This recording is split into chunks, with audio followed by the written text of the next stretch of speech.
इसमें कहीं दो राय नहीं है। पश्चिम बंगाल में कांग्रेस का खाता खुलेगा कि नहीं, ये भी कांग्रेस के वहां के वर्कर्स को भरोसा नहीं है।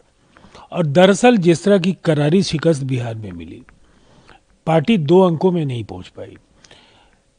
पंजे में 5 उंगलियां होती हैं और 5 उनके विधायक जीत करके आए हैं। तो राहुल गांधी और कांग्रेस के बीच का जो फासला है, जिस कदर बढ़ा है, चाहे वो शशि थरूर हो या ताजा इस फेरिस पे नाम जुड़ गया है दिग्विजय सिंह जी का, जिस तरह के उन पर हमले हो रहे हैं, वो कहीं ना कहीं एक और विभाजन की ओर कांग्रेस बढ़ रही है।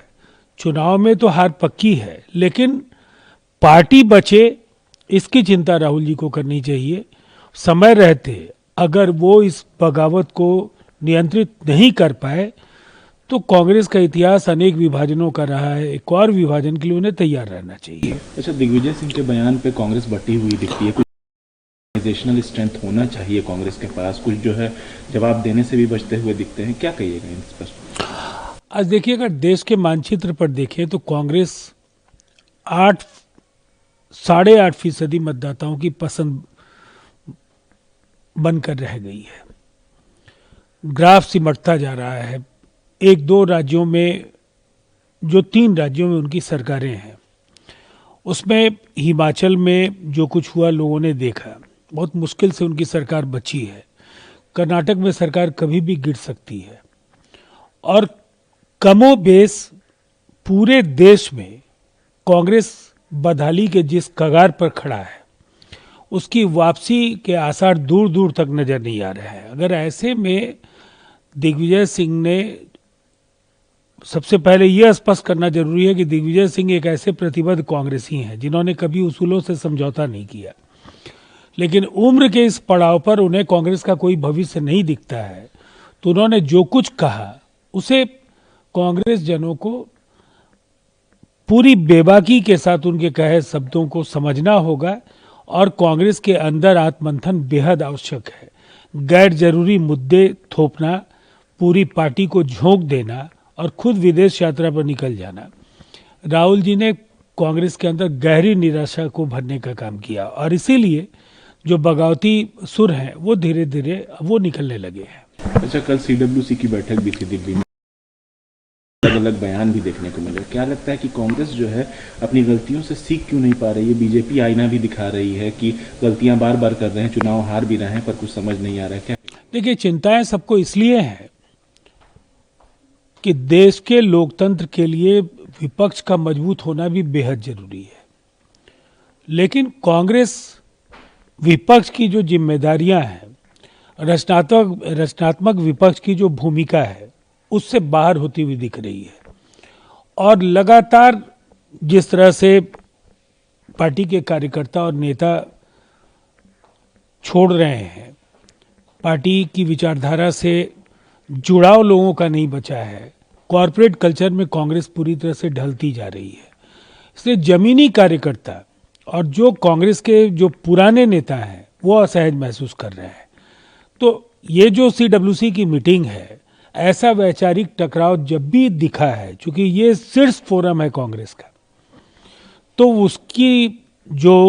उसका जो परिणाम है वो कांग्रेस के हित में पहले भी अच्छा नहीं हुआ है। इसीलिए एक बड़े बिखराव को आने वाले समय में हम देख रहे हैं। अच्छा, महबूबा मुफ्ती की बेटी है इल्तिजा किया है कि ना भारत ना हिंदुस्तान, तेरा नाम लिंचिस्तान। उन्होंने मेंशन किया है कि उड़ीसा में एक बंगाली मुसलमान मजदूर की जो है वो मॉब लिंचिंग कर गई थी, उसी को लेकर के क्या कहिएगा इस पर? देखिए, अगर कहीं भी कोई हत्या होती है, कोई लिंचिंग होती है, तो यहाँ जो भी सरकारें हैं वो काम करती हैं। लेकिन इल्तिजा मुफ्ती शायद सियासत की एक ऐसी खिलाड़ी हैं जिनको पहले चुनाव में वहाँ के मतदाताओं ने बुरी तरह नकार दिया है। सिवाय महबूबा मुफ्ती की बेटी के उनका कोई वजूद नहीं है। और हिंदुस्तान जहाँ दुनिया में सबसे ज़्यादा महफूज यहाँ के माइनॉरिटीज़ हैं, वहाँ इस तरह की बातें कहने का कोई औचित्य नहीं है। अगर पड़ोस के मुल्क पाकिस्तान और बांग्लादेश को देखें तो बांग्लादेश में जो हो रहा है धार्मिक अल्पसंख्यकों के साथ, उसको दोहराए जाने की जरूरत नहीं। और वहीं पाकिस्तान, हिंदुओं की बात छोड़ दीजिए, वहाँ क्रिश्चियंस हो या मुसलमानों में जो कादियान हो, जो बोहरा हो, जो शिया हो, सबके सब वहाँ जो बहुलता में जो संप्रदाय है उसके कार्रवाइयों का शिकार हो रहा है। लोमहर्षक हत्याएं हो रही हैं, अपहरण हो रहे हैं, धर्मांतरण हो रहे हैं, लेकिन पाकिस्तान पर इल्तिजा मुफ्ती नहीं बोल पाएंगी, बांग्लादेश पर नहीं बोल पाएंगी। तो हिंदुस्तान को लिंचिस्तान कहना इतना आसान नहीं है। यहाँ माइनॉरिटीज में भी उनकी बात को स्वीकार करने के लिए कोई तैयार नहीं होगा। इसीलिए खुद की प्रासंगिकता अगर उन्हें बनाए रखनी है तो हिंदुस्तान के संविधान और यहाँ की विविधताओं का सम्मान करना उन्हें सीखना होगा। अच्छा, कांग्रेस की तरफ से ये भी कहा जा रहा है कि सरकार जो है वो काफी कर्जे में चल रही है, क्योंकि बार बार नाम बदलने से जो है सारी चीजें फिर से शुरू करनी रहती है। क्या कहिएगा इस पर?